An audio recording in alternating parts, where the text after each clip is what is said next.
perkenalkan ngaran ulun Nindya Asipli. Ulun dari SDN 4 Toktabat Utara.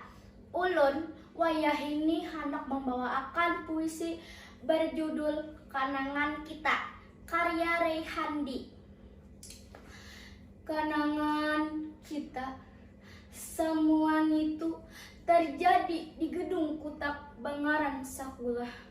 Kita bersama menuntut ilmu.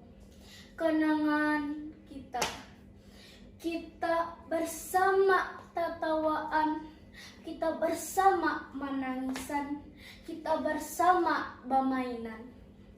Kenangan kita, satu mat lagi, semua itu menjadi fiksi.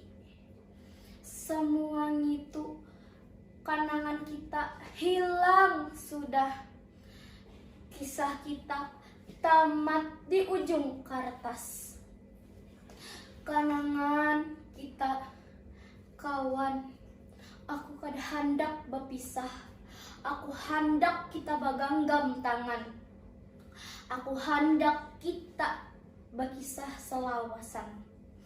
Kenangan kita, kawan, aku hendak berjanji wan hati. Kada pernah melupakan semua kenangan kita, kawan. Sekian, ulun ucap akan terima kasih banyak. Wassalamualaikum warahmatullahi wabarakatuh.